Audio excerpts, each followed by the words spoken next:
11వ తారీఖు జరిగిన government land encroachments డిమాలిషన్లో భాగంగా సర్వే నెంబర్ 199 కాప్రా గ్రామానికి సంబంధించి అది కంప్లీట్గా గవర్నమెంట్ ల్యాండ్. అందులో కొంత ల్యాండ్ అసైన్మెంట్ చేయడం జరిగింది. అమీన్ అనే వ్యక్తికి అసైన్మెంట్ చేస్తే అతని దగ్గర మంత్రి లక్ష్మణ్ అనే వ్యక్తి కొనుగోలు చేయడం జరిగింది. అప్పట్లో బైఫర్కేషన్ కాకముందే 2013లోనే మన మంత్రి లక్ష్మణ్కి పిఓటి కింద నోటీస్ ఇచ్చి ల్యాండ్ రెజ్యూమ్ చేసుకొని పంచనామా చేసి భూమిని హ్యాండ్ఓవర్ చేసుకోవడం జరిగింది.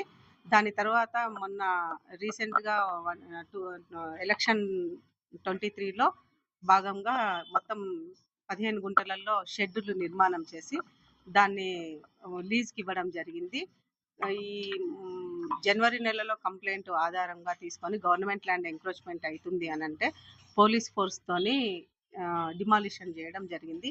డిమాలిషన్ చేసిన సందర్భంలో అతను చాలా ఫిల్దీ లాంగ్వేజ్ యూజ్ చేయడం జరిగింది. అతని మీద ఎఫ్ఐఆర్ ల్యాండ్ గ్రాబింగ్ కేసులు 10 కేసులు నమోదైనాయి.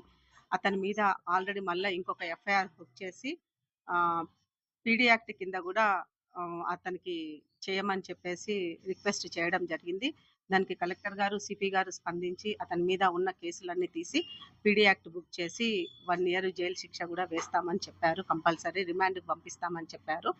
ఈ విషయంగా అతను ప్రెస్ మీట్ పెట్టడం జరిగింది. ఆ ప్రెస్ మీట్లో భాగంగా ఎంఆర్ఓ లంచం అడిగిందని, ఎంఆర్ఓకి డబ్బులు ఇచ్చానని దుష్ప్రచారం చేసి అసలు అనవసరంగా ఎంఆర్ఓ మీద అభాండాలు వేయడం జరిగింది. అసలు మంత్రి లక్ష్మణ్ అనేవాడు నేను వచ్చి రేపటికి 1 year అవుతున్నా కూడా అతని పేరుతో కానీ మనిషిగా కానీ నాకు అతని గుర్తింపు కూడా నాకు తెలియదు. అలాంటిది అనవసరమైన అభాండాలు రెవెన్యూ వ్యవస్థ మీద వేసి దుష్ప్రచారం చేసి ప్రెస్ మీట్ పెట్టి ఇవన్నీ చాలా వాడు మాట్లాడిన ఫిల్దీ లాంగ్వేజ్కి గాను ఇమ్మీడియట్గా సిఐ గారు కానీ, ఏసీపీ సార్ కానీ, కలెక్టర్ సార్ కానీ, సిపి సార్ కానీ అందరు స్పందించడం జరిగింది. అతని మీద ఎమ్మటే బైండ్ ఓవర్ కూడా చేయడం జరిగింది. ఈరోజు బైండ్ ఓవర్ కూడా తీసుకొని రావడం జరిగింది.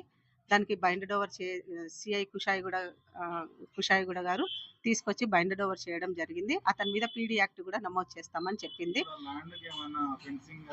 ఆ ల్యాండ్ ఆల్రెడీ ఇప్పుడు ఫెన్సింగ్ కూడా వేయిస్తాను.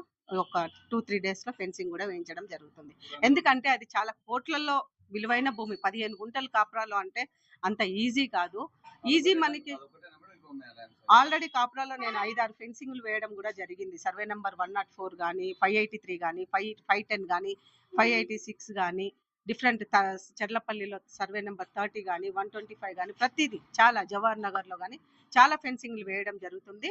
ఇంకా బడ్జెట్ రిక్వైర్మెంట్ ఉన్నది. అది వస్తే కనుక ఇమీడియట్గా మిగతా ల్యాండ్స్ కూడా 1 by 1 వేస్తుంటాం.